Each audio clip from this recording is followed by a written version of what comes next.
안녕하십니까. 오늘은 대구 부동산의 긍정과 부정에 대해서 한번 이야기해 보도록 하겠습니다. 사실 지금 대구 부동산 같은 경우에는 분양권 시장이 상당히 뜨겁죠. 그리고 저평가되었다는 그런 지역을 외지인들이 들어와서 물량을 많이 매수를 했다, 이런 이야기가 많습니다. 그러니까 실제 제가 이야기 들어봐도 상당수 좀 거래가 된 지역은 있는 것 같습니다. 그 대표적인 게 달서구 지역의 구축, 그리고 지산 건물 지역에 좀 저렴한 아파트를 많이 매수했다, 이런 이야기가 있습니다. 자, 일단 부정적인 이야기부터 먼저 할까요? 부정적인 이야기는 다들 아실 겁니다. 뭔가 하면 일단 물량이 너무 많다, 그죠? 다들 아시는 내용입니다. 제가 특정 지역을 폄하하고 이런 건 아닙니다.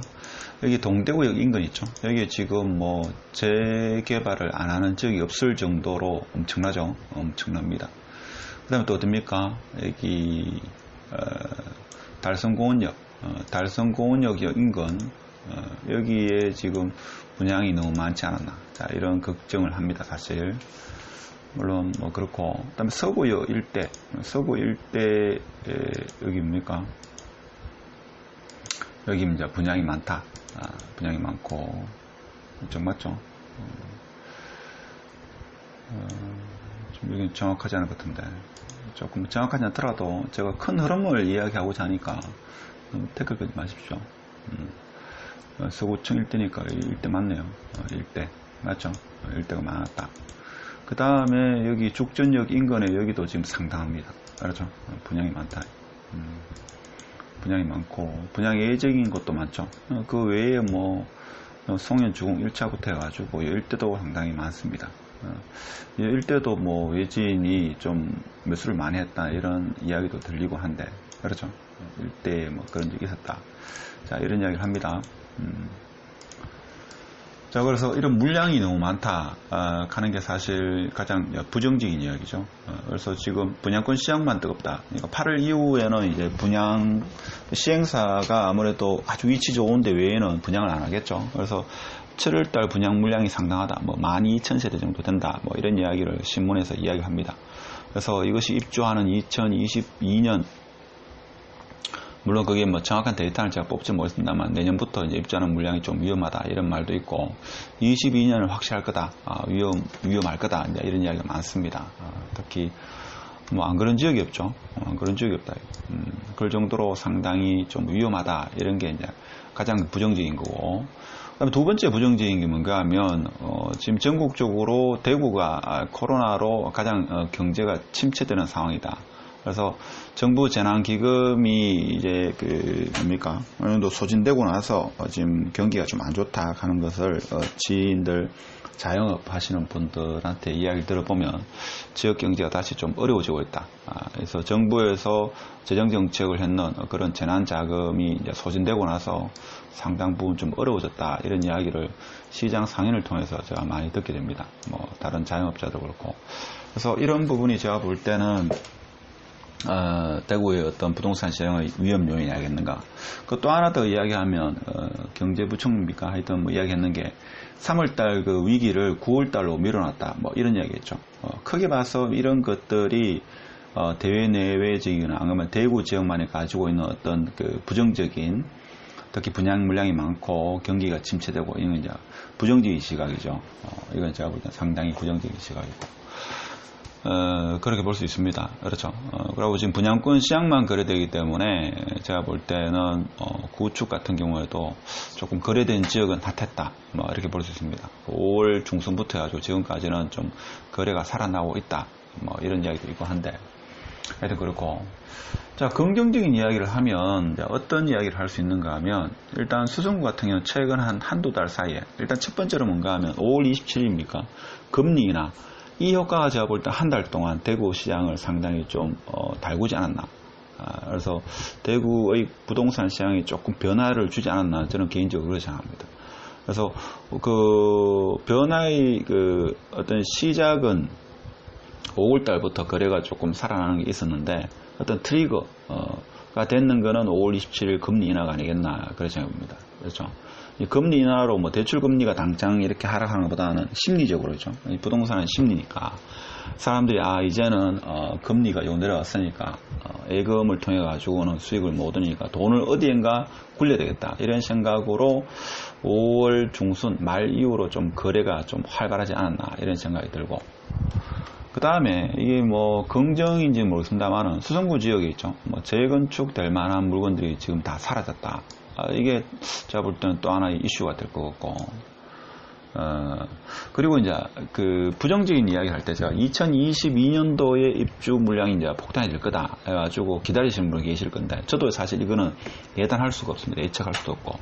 근데 이제 금리 인하나 여러 가지 경제 침체로 인해 가지고 한국은행이나 아니면 그 정부에서 통화 완화 혹은 재정 정책을 펴면서 시중에 돈이 많이 풀리다 보니까 저도 그렇게 생각합니다. 2022년 되면 대구 아파트 시장이 좀 어려울 거다. 차별화가 확실될 거다.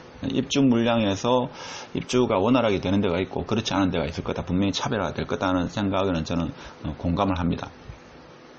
근데 문제가 되는 게 뭔가 하면 22년 가면 지금부터 1년 7개월, 뭐 길게 봐서 한 2년 정도 됩니다. 이 2년이라는 시간 동안, 2년이라는 이 기간 동안 과연 대구 아파트 가격이 이게 얼마만큼 상승을 할지. 자, 지금 20년 6월입니다. 그러면 22년까지 이게 얼마만큼 올라갔다가 22년에 내려올지, 이게 관건이죠.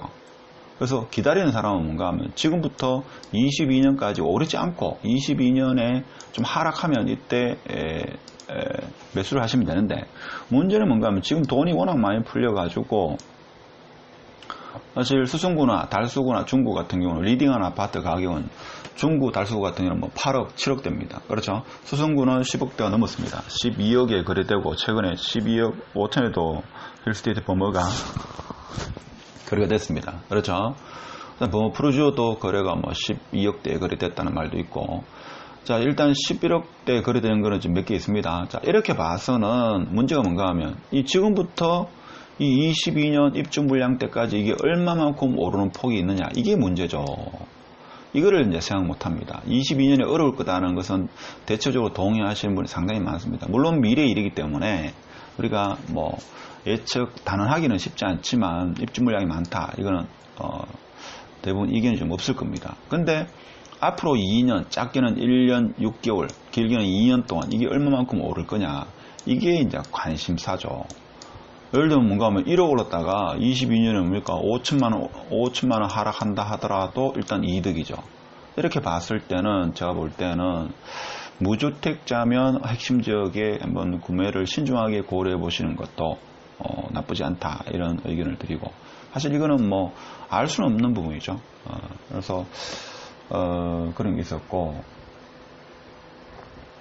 그 다음에 이제 하여튼 제일 문제되기보다는 이 대구의 부동산 시장의 조금 방향성이 지금 바뀌는 것 중에 하나가 이제 금리가, 저도 지나보면서 갑자기 이렇게 왜 거래가 좀 많이 이루어질까 라고 생각해 보니까 아무래도 5월 27일 그때쯤이죠. 이 금리 인하가 좀 트리거 아니었나, 이런 생각이 들죠. 자, 그래서 일단은 그런 측면에서는 뭐 일단은 대구 부동산 시장 너무 상승해서도 안 되고 너무 하락해서도 안 되죠. 뭐 일정 수정 정도는 상승하는 게 좋지 않겠나, 한 2% 3% 연 물가 상승에 준하는. 자, 그런 측면에서 봤는데 최근에 조금 거래가 됐다는 것은 이제 주위에 둘러보시면 있죠. 물론 뭐 그렇지 않은 지역도 있겠지만 좀 핵심 지역이라든지 좀 뭐 하여튼 좀 괜찮다고 생각하는 지역은 좀 거래가 좀 많이 된 걸로 저는 그렇게 알고 있습니다. 그리고 저평가된 지역. 자, 그래서 이런 면에서는 침체된 대구 경제에서 그나마 조금 이렇게 아파트라도 거래되니까 일단은 뭐 조금은 낫지 않겠는가, 자, 이런 시각을 가져봅니다. 그래서 오늘은 뭐 지금 현 시점에서 2020년 6월 이 시점에서 일단 큰 포인트는 뭔가 하면, 일단 외지 사람들이 들어와가지고 저도 사실 이 영상을 찍으면서 대구 사람이 대구 자산을 지키자, 뭐 이런 모토도 있었습니다만, 저도 외지인이 들어간지 어떻게 하겠습니까? 주위에 여러 사람한테 통해가지고 들어보니까 일단은 들어와서 매매를 좀 했다 하더라고요. 그것이 좀 상당했다, 이런 이야기하고, 그 다음에 의외로 뭡니까? 또 여기 동구 쪽에 있죠. 동구 쪽에 지금 분양권을 또 외지인이 좀 많이 매수했다라는 이런 정보도 제가 입수했습니다. 어느 아파트라고 제가 말씀드리긴 그렇고. 하여튼 이 일대의 아파트 지금 분양권 한번 볼까요?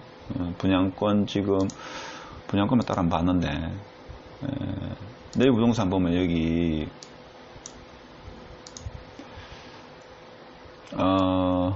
동구 여기 있죠. 지금 분양권이 지금 뭐 이렇습니다. 그렇죠. 이 일대 아파트 지금 분양권이 외지인들이 좀 들어왔다. 그렇죠? 이런 정보를 듣긴 들었는데, 일단 뭐 중개사로부터 지금 들었으니까 뭐 타당성이 있겠죠. 한번 직접 궁금하신 분은 뭐 전화 연결을 해보시면 알 겁니다. 그래서 자, 이런 부분은 뭡니까? 제가 볼 때는 대구 시민들을 위해서는 썩 좋은 건 아니죠. 이분들이 들어와가지고 이제 가격이 어느 정도 오르면 뭡니까? 달아오르면 이제 그제서야 대구 시민들은 관심을 갖는 거기 때문에, 그러니까 관심을 갖고 가격이 올라가면 뭡니까? 이제 그 외지인들은 빠지니까, 그러니까 피해는 대구 시민이 보는 게 아니겠는가? 자, 이런 생각을 하죠. 그래서 뭐 저도 사실 현재 상황만 말씀드리지 어떻게 하라 이렇게 말씀은 못 드립니다. 뭐 제가 그만큼 쉽게 있는 사람도 아니고. 그래서 이런 부분이 제가 볼 때는 좀 걱정되는 부분이다. 저는 그렇게 말씀드립니다. 하여튼 대구 부동산 시장 부정적인 측면을 봐서는 2020년에 물량이 많다. 그래서 그때 되면 좀 어려움을 겪을 거다. 근데 앞으로 2년 동안은 이 가격이 얼마만큼 오를지, 사실 돈이 많이 풀렸기 때문에 오를 가능성이 적지 않다. 이렇게 보시면 되고, 최근에 그 외지인들이 들어가가지고 중구나 달서구 지역, 그다음 지산 건물 지역에 좀 거래가 이루어졌다. 자, 이런 말씀을 드리고, 하여튼 뭐 전화가 자꾸 들어가지고, 하여튼 자, 그런 게 있고, 자, 긍정적인 측면은 일단 거래가 좀 돼서, 일단은 일단 대구 침체된 경기에서 그나마 조금은 낫지 않을까. 사실 뭐 부동산 경기라도 없으면 대구 경제가 많이 어려울 수 있으니까, 이 코로나 극복되는 동안만이라도 뭐 그렇게 상승해서도 안 되고, 폭등해서도 안 되고, 폭락해서도 안 되죠. 보합 상태가 약간 상승하는 정도가 대체적으로 무난하지 않을까, 뭐 그런 생각을 해봅니다. 하여튼 대구 부동산 긍정과 부정에 대해서 간단히 한번 살펴봤고, 좀 새로운 소식을 한번 전하는 정도의 시간을 가져봤습니다. 자, 오늘 여기까지 하겠습니다. 마치겠습니다.